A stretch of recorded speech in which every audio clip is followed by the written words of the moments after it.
सभी को राम राम। आइए चलते हैं कक्षा 10वीं के अध्याय नंबर 4 के बारे में। क्या कहता है अध्याय नंबर 4? अध्याय नंबर 4 में हमने अब तक 2 क्वेश्चन कर लिए हैं। क्वेश्चन नंबर 1, उदाहरण नंबर 1। अब चलते हैं क्वेश्चन नंबर तीसरे की ओर, जो प्रश्नावली 4.1 का है। उसमें कुछ पॉइंट है, अलग अलग पॉइंट दे रखे हैं और उन पॉइंटों को समझने की बात है, क्योंकि ये पॉइंट है वो अध्याय नंबर 3 के 2 चर वाले रैखिक समीकरण से मिलते जुलते हैं। जैसे हमने अध्याय नंबर 3 में रैखिक समीकरण के बारे में पढ़ा था, उसमें जो पॉइंट थे वैसे के वैसे ही पॉइंट यहाँ पर अभी है। तो इन पॉइंट्स को थोड़ा सा समझना है, लेकिन वहाँ पर था वो 2 चर वाले रैखिक समीकरण का निर्माण करना था, लेकिन यहाँ पर है वो 1 चर वाले रैखिक समीकरण का निर्माण करना है। केवल चर 1 लेना है, लेकिन घात कितनी होनी चाहिए? द्विघात होनी चाहिए, घात अधिकतम 2 होनी चाहिए।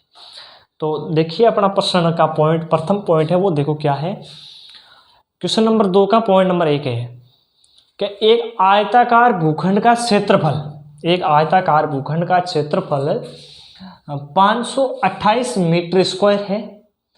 यानी एक आयताकार कोई खेत है, भूखंड है, उसका हमें क्षेत्रफल दे रखा है, एरिया दे रखा है। वो बता रहा उसका एरिया, क्षेत्रफल कितना है?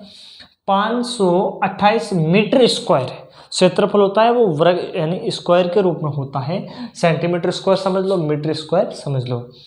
आगे बता रहा है कि क्षेत्रफल की लंबाई, जो क्षेत्रफल है आयताकार, जो क्षेत्रफल है, जो हमने भूखंड लिया, जो भाग लिया है, उस भाग की जो लंबाई है, लंबाई चौड़ाई के दुगुने से, ये शब्द देखो, दुगुने, दुगुने का मतलब 2 गुना। क्या है 2 गुना? क्षेत्र की जो लंबाई है, जो क्षेत्र की ये लंबाई है, वो लंबाई और चौड़ाई की क्या है? 2 गुना। यानी चौड़ाई यदि 4 है तो लंबाई कितनी हो जाएगी? 8। आगे भी देखिए, दुगुने से 1 अधिक है। दुगुने से क्या है? दुगुना, 2 गुना करने के बाद में 1 और जोड़ोगे तब उस लंबाई होगी वो चौड़ाई की क्या होगी? बराबर होगी। इतनी अधिक है, लंबाई चौड़ाई से अधिक है। हमें भूखंड की लंबाई और क्या करनी है? चौड़ाई ज्ञात करनी है। हमें क्या ज्ञात करना है? भूखंड की लंबाई और चौड़ाई ज्ञात करनी है। इसके लिए हमें क्या करना है? द्विघात समीकरण बनाना पड़ेगा। हम चैप्टर पढ़ रहे थे, उस चैप्टर का नाम यही तो है, अध्याय नंबर 4 द्विघात समीकरण। और द्विघात समीकरण बनाना है तो कुछ मानना पड़ेगा, क्योंकि इसमें तो कथन के रूप में दे रखा है। क्षेत्रफल दे दिया और बाकी तो बता दिया कि लंबाई है वो चौड़ाई के 2 गुणे से 1 अधिक है। तो हम सबसे पहले लिखेंगे कि आयताकार भूखंड का क्षेत्रफल, क्या लिखेंगे? आयताकार भूखंड का क्षेत्रफल। आयताकार भूखंड का अपने पास क्षेत्रफल कितना है? 528 मीटर स्क्वायर। ये हमें क्षेत्रफल दे रखा है 528 मीटर स्क्वायर। अब हम मानेंगे क्या? हमें थोड़ा सा देखो मानना क्या है आपको, ये चीज देखो कि भाई क्षेत्र की लंबाई है वो चौड़ाई की क्या है? दुगुने से अधिक है। तो चौड़ाई कम है, लंबाई अधिक है। ये कथन में ये बता रहा है कि उसकी जो आयताकार भूखंड है उसकी जो चौड़ाई है वो चौड़ाई कम है और लंबाई क्या है? अधिक है। तो चौड़ाई कम है तो हम मान लेते हैं, माना कि आयताकार भूखंड की चौड़ाई, आयताकार भूखंड की चौड़ाई क्या है? x, और मीटर में है तो हम क्या मान लेंगे? x meter. क्या मान लेंगे? x meter. जो आयताकार भूखंड है उसकी चौड़ाई है वो क्या है? x मीटर है। तो चौड़ाई x मीटर है तो लंबाई, तो आयताकार भूखंड की लंबाई, अब लंबाई है वो क्या है? लंबाई है वो ये बता रहा है कि लंबाई चौड़ाई के दुगुणे से एक अधिक है, दुगुणा चौड़ाई अपने पास में x है, उसका दुगुना यानी 2x, 2x से भी क्या है एक अधिक है, तो हमने एक अधिक जोड़ दिया। ये क्या आ गई, ये आ गई अपने पास में उस आयताकार क्षेत्र की लंबाई आ गई। चौड़ाई x मीटर है तो चौड़ाई की लंबाई कितनी हो जाएगी, 2x + 1 मीटर। अब हमें दिया गया है जो प्रश्नानुसार, प्रश्न में ये दे रखा है कि उसका किसका आयताकार भूखंड का क्षेत्रफल है वो कितना है, 528 मीटर स्क्वायर। तो हमें ज्ञात क्या करना है, हमें ज्ञात करनी है चौड़ाई और लंबाई। हमारे पास में चौड़ाई है, लंबाई है, दो है, हमने जो माना है भाई, जो कल्पना की है यदि वो मान ले कि वही है, यदि ये है तो ये क्या होगी, ये क्षेत्रफल के बराबर होगी। और क्षेत्रफल क्या है, क्षेत्रफल तो सूत्र होता है आयत का क्षेत्रफल का सूत्र, आयत के क्षेत्रफल का मापने का सूत्र यानी आयत का क्षेत्रफल ज्ञात करने का सूत्र क्या होता है, लंबाई गुणा चौड़ाई, लंबाई गुणा चौड़ाई। और अपने पास में आयत का क्षेत्रफल है वो दिया हुआ है और लंबाई और चौड़ाई हमने ज्ञात कर ली है, हमने पता कर लिया है, कल्पना कर ली है कि भाई क्या क्या है। तो ये जो लंबाई और गुणा चौड़ाई होगी वो किसके बराबर होगी, क्षेत्रफल के बराबर होगी। तो लंबाई अपने पास में कितनी है, लंबाई अपने पास में है x गुणा चौड़ाई, चौड़ाई अपने पास में x है, तो यहाँ लिखोगे चौड़ाई कितनी है, लंबाई है वो 2x + 1 है, चौड़ाई है वो कितनी है x है, बराबर होगी किसके, 528 के क्षेत्रफल के बराबर। ये उस क्षेत्रफल जो आयताकार भूखंड है उसका क्षेत्रफल ही तो है, और ये क्षेत्रफल है वो इस क्षेत्रफल के सूत्र के बराबर तो होगा। और सूत्र क्या है, लंबाई गुणा चौड़ाई, लंबाई अपने पास में 2x + 1 है, चौड़ाई अपने पास में x है, तो ये कर लिया 2x + 1 गुणा x बराबर हो जाएगा 528, दोनों बराबर होंगे। अब थोड़ा सा अंदर गुणा कर लो, ये x इस 2x से गुणा होकर हो जाएगा 2x², ये x 1 से गुणा होकर हो जाएगा x बराबर में 528। और हमें द्विघात समीकरण बनाना है तो बराबर में क्या लाना, 0। तो ये 528 को मैं इधर ले आया, ये हो गए माइनस के 528, 2x² + x माइनस के 528। अब बराबर में क्या बच जाएगा, 0 बच जाएगा बराबर में। ये अपना क्या है, द्विघात समीकरण है, द्विघात समीकरण बन गया। और क्वेश्चन में क्या था कि निम्न स्थितियों को किस में बदलना है, गणितीय रूप में व्यक्त कीजिए। जो आपको प्रश्न दे रखा है, जो कथन दे रखा है, जो काव्य दे रखा है, उसको किससे बदलना है, गणितीय रूप में बदलना है। गणित के रूप में हमने बदल लिया पूरे प्रश्न को के, तो ये द्विघात समीकरण बन गया। अभी ये हमें क्वेश्चन के अंदर नीचे ही लाइन दे रखी है कि इस भूखंड की क्या ज्ञात करनी है, लंबाई और चौड़ाई ज्ञात करनी है, तो ज्ञात कर लेते हैं। जो आपको दे रखा है इसका हम क्या कर लेंगे, x का मान ज्ञात कर लेंगे। तो हमें x का मान ज्ञात करने के लिए 2x² + x माइनस 528 बराबर 0। इस समीकरण को हम 3 विधि से हल कर सकते हैं, गुणनखंड विधि द्वारा, द्विघात सूत्र द्वारा और पूर्ण वर्ग विधि द्वारा। जो अभी तक हमने केवल कौन सी पढ़ रखी है, हमने तो केवल गुणनखंड पढ़ रखी है बहुपद के अंदर, बाकी तो अभी तक हमने कोई विधि पढ़ी नहीं है। इसका मतलब इस समीकरण को हम किससे करेंगे, गुणनखंड विधि से हल करने पर। तो यहाँ लिखेंगे द्विघात समीकरण को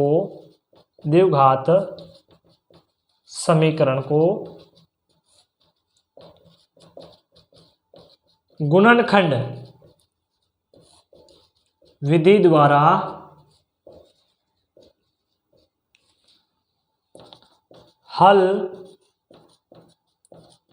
करने पर क्या करना है, गुणनखंड विधि द्वारा जो अपने पास में द्विघात समीकरण बना है उसको क्या करेंगे, हल करेंगे। अब अपने पास में द्विघात समीकरण क्या बना है, अपने पास में द्विघात समीकरण बना है 2x² + x माइनस का 528 बराबर 0। अब द्विघात समीकरण है और इसको गुणनखंड विधि द्वारा हल करना है। तो गुणनखंड में क्या होता है, a को c से गुणा करना है, तो ए को सी से गुणा करो और उसको क्या करना है, बी के टुकड़े करने हैं, एक्स के ऐसे टुकड़े करने हैं कि गुणा करने पर तो वो संख्या आए। यदि मैं इसको करता हूं तो आप यदि इसको निकालोगे तो क्या बन जाएगा, 2 को गुणा करना है 528 से, तो 528 तो हो जाएगा 1000, 28 जोड़ दो तो हो जाएंगे अपने पास में 1056, और 1056 के ऐसे टुकड़ा करने हैं कि गुणा करने पे तो 1056 आए और घटाने पर केवल x बचे। ऐसी दो संख्या आपको दिमाग में लेके आनी है, सोचनी है, जिन दोनों संख्याओं को गुणा करने पर तो 1056 आए लेकिन घटाने पर कितना आए, 1 आए।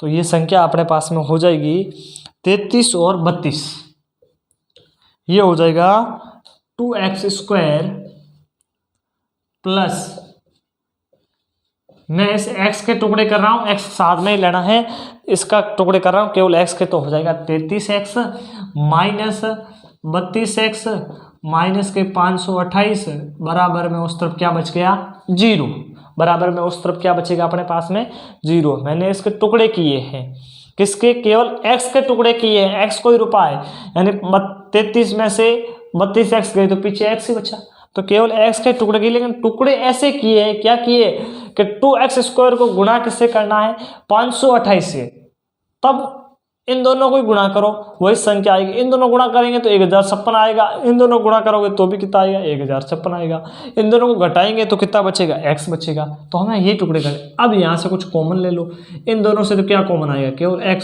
तो यहाँ बच जाएगा 2x और यहाँ बच जाएगा 33, क्या बच जाएंगे 33। उधर वाले से देखो 32 कॉमन आ जाएंगे, पूरे कॉमन में से 32 तो आएंगे नहीं, तो यहाँ पर ये 2x की फॉर्म बन रही है, तो इसमें से आ जाएगा 2 लाने के लिए 16 कॉमन, माइनस के 16 कॉमन ले लो, माइनस के लेने हैं क्योंकि ये इसमें को प्लस में बदलना है, तो माइनस के हो जाएंगे तो ये हो जाएंगे प्लस के 2x, ये माइनस माइनस कट के हो जाएगा प्लस का, इसका ही भाग जाएगा 33 बराबर क्या हो गया, 0। अब अपने पास क्या बचेगा, x माइनस 16 और 2x प्लस 33। अब इन दोनों को किसके बराबर रख दो, 0 के बराबर रख दो, 0 के बराबर तो है, तो x बराबर ये हो जाएगा, इन दोनों को 0 तो माइनस के 16 बराबर 0 रखा, तो मेरे पास में x बराबर बन जाएगा प्लस के 16, किसके 16, प्लस के 16, और यदि 2x प्लस 33 को यदि मैं 0 के बराबर रखूँगा तो मेरे पास में बन जाएगा x बराबर माइनस के 33, और ये 2 है, ये गुणा वाले उधर भाग में जाएंगे, तो ये हो जाएगा मेरे पास में माइनस के 33/2।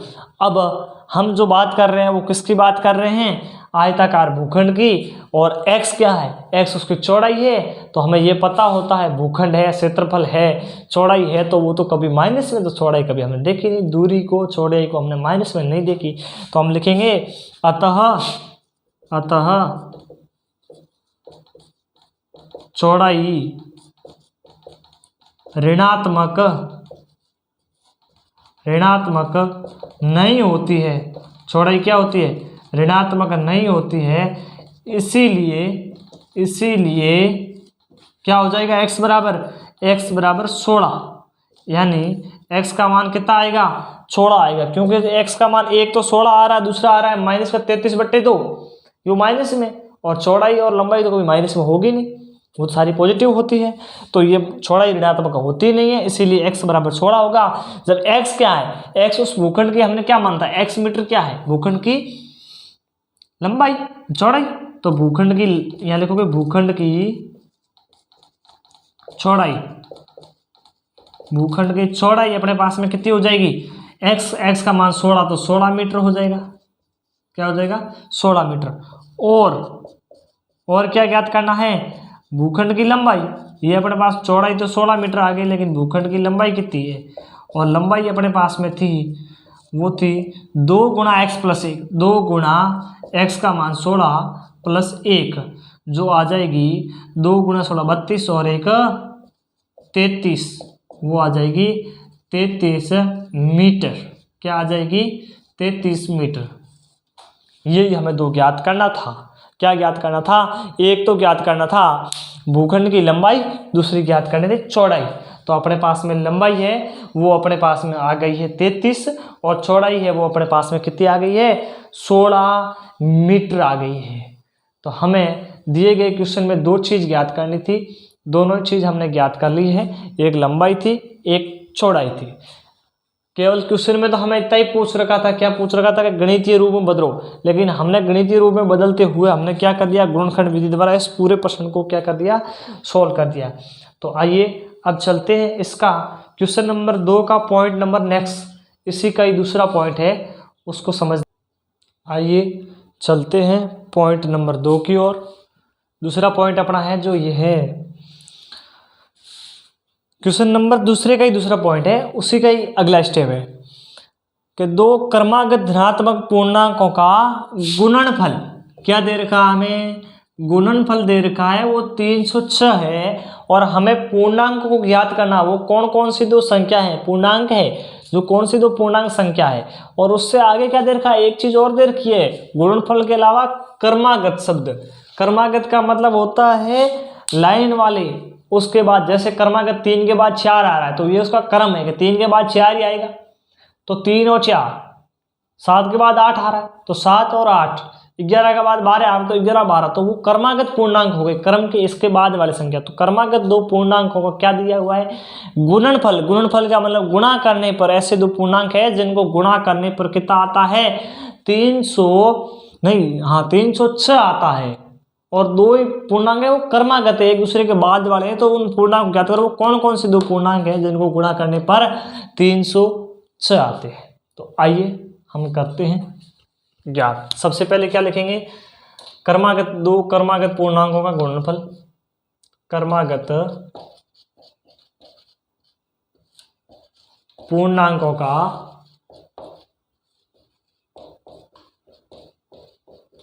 गुणनफल, ये तो हमें दे रखा है 306, उनका ये गुणनफल इतना है। आगे हम अब मानना है, अब हमें कल्पना करनी, तो माना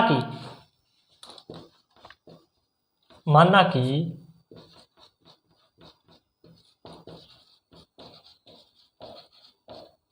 पहला पूर्णांक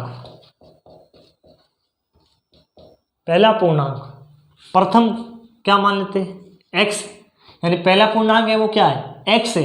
अब हमें कौन सा मानना है, दूसरा, और दूसरा क्रमागत पूर्णांक। क्रमागत का मतलब इसके बाद वाला, और बाद वाला कब आएगा, एक जोड़ेंगे, तो हर पूर्णांक में अंतर कितना है, एक का ही तो अंतर है, तो एक क्या कर देंगे, पहला x था उसमें हम एक जोड़ दिया तो अगला पूर्णांक आ जाएगा, तो x + 1। अब हमें दिया हुआ उसका क्या दे रखा है, गुणनफल दे रखा है, प्रश्नानुसार उनका हमें गुणनफल दे रखा है। गुणनफल का मतलब दोनों को गुणा करने पर, पहले पूर्णांक को दूसरे पूर्णांक को गुणा करेंगे तो कितना आएगा, 306 आएगा। पहला पूर्णांक हमारे पास में x है, उसको गुणा करना है दूसरे पूर्णांक से जो है x + 1, दोनों को गुणा करने पर आता है 306, तो ये 306 के बराबर रख दिया। अब क्या करना है, ये जो x है वो इस x + 1 से गुणा हो जाएगा, तो जब ये x + 1 से गुणा करो, x पहले x से गुणा होगा तो x² बन जाएगा, फिर x 1 से गुणा हो जाएगा तो x बन जाएगा, बराबर की जगह बराबर और 306। हमें द्विघात समीकरण बनाना है, दो घात वाला, और जिसके बराबर में क्या लाना है, शून्य ले आना है। तो इस 306 को हम इधर पक्षांतर करेंगे, इधर लेके आएंगे तो x² + x, ये 306 उधर प्लस के थे, इधर आएंगे तो माइनस के हो जाएंगे, और बराबर में अपने पास में क्या बच गया, 0। तो ये अपना द्विघात समीकरण बन गया, दो घात वाला, x की घात 2 है अधिकतम, तो ये अपना द्विघात समीकरण बन गया। अब इस द्विघात समीकरण को क्या करना है, हल करना है। हल करके हमें क्या ज्ञात करने है, पूर्णांक ज्ञात करने हैं। तो इसको किस विधि से करेंगे, गुणनखंड विधि से, क्योंकि अभी तक हमें तो केवल गुणनखंड विधि आ रही है। तो हम लिखेंगे द्विघात समीकरण को गुणनखंड विधि से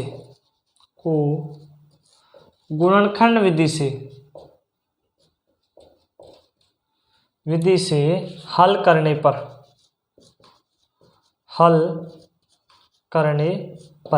हम x² + x माइनस के 306 को किससे गुणा करेंगे, किससे हल करेंगे, गुणनखंड विधि द्वारा। तो हमें टुकड़े करने किसके, पिछली बार जैसे x के किए थे इस बार भी किसके करना है, इस bx के गुणा टुकड़े करने हैं। और टुकड़े इस प्रकार से करने हैं कि गुणा करने पर तो कितने आए, -306x² आए, और घटाने पर क्या आ जाए, x आ जाए। ऐसे दो संख्या आपको दिमाग में चोसनी है, दिमाग में लेके आनी है, जिनको गुणा करने पर तो कितने आए, 306 आए, और घटाने पर केवल x यानी 1 बचना चाहिए। ऐसी दो संख्या अपने दिमाग में ले आओ। तो कौन से दो संख्या हो जाएगी ऐसे, जिनको गुणा करने पर 306 आए, तो हो जाएगी 18 और 17।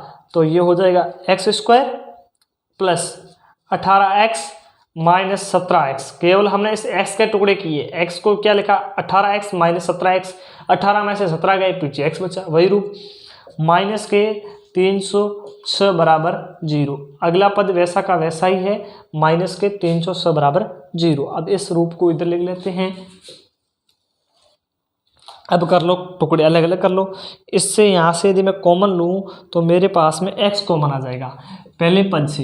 यदि इसमें x² वो 18x से क्या कॉमन आ रहा है, x कॉमन आ रहा है, तो x² में x का भाग x बार, 18x के अंदर में x का भाग गया x, 18 बच के। फिर इससे मैं क्या ले लूँ, 17 का भाग इसमें जा रहा है ना 306 के अंदर, तो यहाँ से भी कितना आ जाएगा, माइनस के 17 कॉमन ले लूँ, 17x के अंदर 17 का भाग गया, एक बार x बच गया, और प्लस के 306 के अंदर गया 18 बार, तो अपने पास में 18 बच गए। तो यहाँ पर x माइनस 17 एक पद बन जाएगा, वो बन जाएगा x माइनस 17, दूसरा बन जाएगा x प्लस 18। दोनों को किसके बराबर रख दो, 0 के बराबर, शून्य के बराबर चल रहे हैं, तो ये हो जाएगा x माइनस 17 बराबर 0। तो x बराबर 17 आगे प्लस की, और इसको यदि मैं रखूँगा तो x बराबर हो जाएगा माइनस के 18 बराबर 0, और x बराबर प्लस के 18, किसके आगे, प्लस के 18। अब ये दो पूर्णांक होंगे, माइनस के यहाँ ये प्लस के है तो ये माइनस के आ जाएंगे ना, 18 माइनस के, ये यहाँ पर प्लस के 18 है तो ये उधर जाए तो माइनस के 18। तो हमें तो कौन सा लेना है, इसने हमें लाइन में दे रखा है धनात्मक पूर्णांक का गुणनफल। कौन सा, धनात्मक है, ऋणात्मक पूर्णांक नहीं है, हमें केवल धनात्मक पूर्णांक लेने, पॉजिटिव वाला। तो धनात्मक इसमें से कौन सा है, 17 प्लस के है, 18 माइनस के, तो धनात्मक। तो यहाँ लिखेंगे अतः धनात्मक पूर्णांक, धनात्मक पूर्णांक लेने पर तो प्रथम पहला पूर्णांक क्या हो जाएगा अपना, पहला पूर्णांक होगा, वो हमने कितना माना था, पहला पूर्णांक हमने x माना था, x का मान कितना हो जाएगा, पहला पूर्णांक x बराबर कितना हो जाएगा 17, और दूसरा पूर्णांक हमारे पास में क्या था, x प्लस 1, तो हो जाएगा 17 प्लस 1 बराबर 18, कितना हो जाएगा 18। अपने पास में दूसरा पूर्णांक हो जाएगा वो 18 हो जाएगा। यानी कौन सी दो संख्या हो जाएगी, 17 और 18 दो संख्या हो जाएगी। दो लगातार पूर्णांक है, 17 के बाद 18 आ रहे हैं, दो लगातार धनात्मक है, दोनों ही धनात्मक है। तो ऐसी दो संख्याएं हैं 17 और 18, जिनको गुणा करने पर तो गुणनफल इनका कितना आता है, 306 आता है, और धनात्मक पूर्णांक है। तो हमें यही ज्ञात करना था क्वेश्चन नंबर दूसरे के पॉइंट नंबर 2 में। तो अब चलते हैं, इसी प्रकार इसका पॉइंट नंबर तीसरा देख लेते हैं। तीसरा बहुत मज़ेदार पॉइंट है, ये अपना पॉइंट नंबर 3। जो पॉइंट नंबर तीसरा था वो अपने पास में आ गया है। पॉइंट नंबर तीसरा जो है वो बहुत आसान भी है और एक मज़ेदार पॉइंट है, क्योंकि आयु ज्ञात करने वाले क्वेश्चन है ना वो बहुत शानदार होते हैं, उसमें अपन दिमाग को लगाना पड़ता है, इतना खपना नहीं पड़ता है, आसान ढंग से हो जाते हैं। और ये थोड़े से प्रतियोगिता यानी कंपटीशन के हिसाब से भी बहुत इंपॉर्टेंट होते हैं। तो तीसरा पॉइंट क्या है कि रोहन की आयु, रोहन नाम का कोई लड़का है, उसकी जो आयु है, रोहन की आयु, उसकी माँ की, उस रोहन की माँ उससे कितनी है, रोहन की माँ उससे 26 वर्ष बड़ी है। ये बता रहा है रोहन नाम का लड़का है और उसकी माँ है उससे 26 साल क्या है बड़ी है, और उनकी आयु का गुणनफल, उनकी आयु का क्या है गुणनफल है। हर बार गुणनफल दे रहा है, द्विघात के अंदर आपको योगफल और गुणनफल ज़्यादा मिलेंगे। गुणनफल अब से 3 वर्ष पश्चात, कब से, जो आयु है उससे 3 वर्ष 50, गुणनफल कितना हो जाता है 360 हो जाएगा। हमें रोहन की वर्तमान आयु ज्ञात करनी है। हमें क्या करनी है, रोहन आज कितने साल का है, हमें ये चीज़ ज्ञात करनी है। इसीलिए हम क्या करेंगे, रोहन को x मानेंगे, माना कि वही तो करते हैं, तो हम क्या कर लेंगे, माना कि पहले हल, माना कि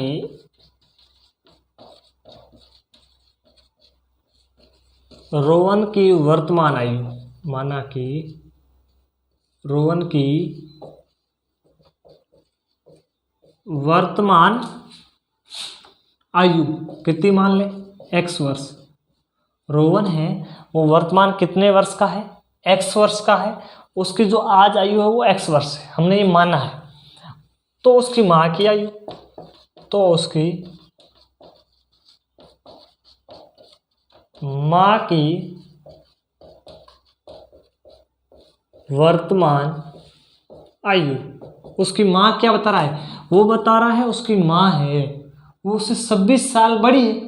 तो रोहन x साल का है तो x में कितने जोड़ देंगे 26, तो 26 वर्ष क्या हो जाएगी बड़ी, तो 26 x प्लस 26 वर्ष।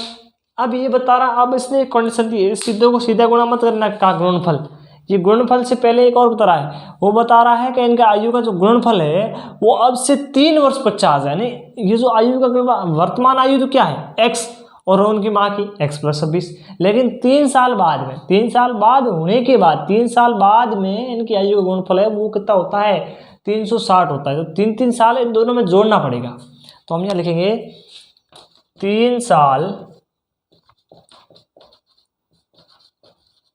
पश्चात, 3 साल पश्चात यानी बाद में पश्चात रोहन की आयु,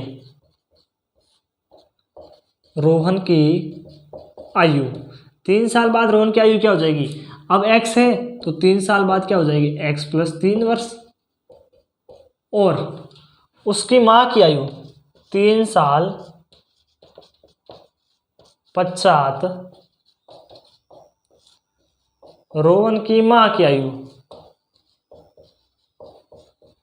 माँ की आयु वो कितनी हो जाएगी, वो हो जाएगी अब कितनी है उसकी, अब तो x प्लस 26 तो अब है, 3 साल बाद तो 3 और ऐड कर दो, तो अपने पास में कितनी आ जाएगी x प्लस 3 जोड़ गए तो 29, यानी रोहन की माँ की आयु होगी वो x प्लस क्या हो जाएगी 29 वर्ष हो जाएगी। अब हमें ज्ञात करना है प्रश्नानुसार, अब हमें गुणनफल देखना। अब उनका जो गुणनफल होगा, दोनों का गुणनफल है वो कितना है 360 है, किनका, रोहन की आयु का और उसकी माँ की। रोहन की आयु है वो अपने x प्लस 3 है, हमें यही वाली लेनी है, ये वाली नहीं लेनी है गलती से भी, x प्लस 3, क्योंकि 3 साल बाद की तो आयु ये है और उसकी माँ की आयु है वो है x प्लस 29 वाली। तो x प्लस 3 x प्लस 29 बराबर हो जाएगा कितना, गुणनफल दे रखा है 360, तो 360 गुणनफल हमने लिख लेंगे। अब इनको कर दो अंदर गुणा, तो x x से गुणा होके हो गया x स्क्वायर, x गुणा हो जाएगा 29 से, तो अपने पास में कितना बन जाएगा 29x, x गुणा होगा 29 से तो 29x, फिर ये 3 गुणा होगा x से तो 3x, फिर ये 3 29 से गुणा होंगे तो कितने हो जाएगा, 3 गुणा करने हैं 29 से तो हो जाएगा 7 9 27, तो 87 और हो जाएगा 360 की जगह 360, उस तरफ 360। अब उस तरफ हमें 0 ले आना है तो पक्षांतर कर दो, एक्स स्क्वायर, ये 29x और 3x हो जाएंगे 32x, 87 तो इधर पहले थे और 360 थे वो उधर से आए तो इधर हो गए माइनस के, तो अपने पास में बन जाएगा एक्स स्क्वायर प्लस 32x और 87 यदि जाएंगे माइनस होंगे तो 10 में से 7 गए तो पीछे बचाएंगे 3 और 60 में से तो ये 273 के समथिंग आएगा इसका। 87 में से 87 कट जाएंगे और अधिकतम अधिक कौन है 360 अधिक है इसलिए माइनस के आ गए। ये अपने पास में द्विघात समीकरण का निर्माण हो गया है। द्विघात समीकरण क्या बना अपना x² प्लस 32x माइनस 273। अब इसका क्या ज्ञात करना है गुणनखंड ज्ञात करने हैं। गुणनखंड करेंगे तभी तो x का मान निकलेगा तो यहाँ लिख देंगे अतः गुणनखंड विधि द्वारा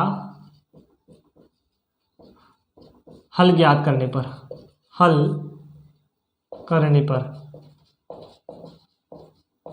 हल क्या हो जाएगा इसका। हमें 32x के ऐसे टुकड़े करने हैं कि गुणा करने पर तो माइनस के 273 आए लेकिन घटाने पर कितने आए 32x आए हैं। 32x के हमें ऐसे टुकड़े करने हैं कि गुणा करने पर तो माइनस के 273 x² आए लेकिन घटाने पर क्या आना चाहिए 32x आने चाहिए। तो 32 के क्या टुकड़े हो जाएंगे x²। 32 के टुकड़े हो जाएंगे माइनस के 39x और माइनस के 7। 39 में से 7 गए तो पीछे बच जाएंगे 32x और 39 को यदि 7x से गुणा करेंगे तो 273 ही होंगे और आगे हो जाएगा माइनस का 273 बराबर 0। अब यहाँ से इन दोनों से कॉमन ले लो फिर इन दोनों से कॉमन ले लो तो इन दोनों से क्या कॉमन आ जाएगा इन दोनों से x कॉमन आ गया तो x प्लस 29 हो जाएगा 29 नहीं 39 हो जाएगा और उससे मैं ले लेता हूँ अगले से माइनस के 7 कॉमन तो अपने पास बन जाएगा माइनस के 7 आया तो x बच जाएगा ये माइनस बाहर आ गया तो हो गया प्लस का और 7 का भाग जाएगा 273 में 39 बार और बराबर में आगे क्या आ जाएगा 0।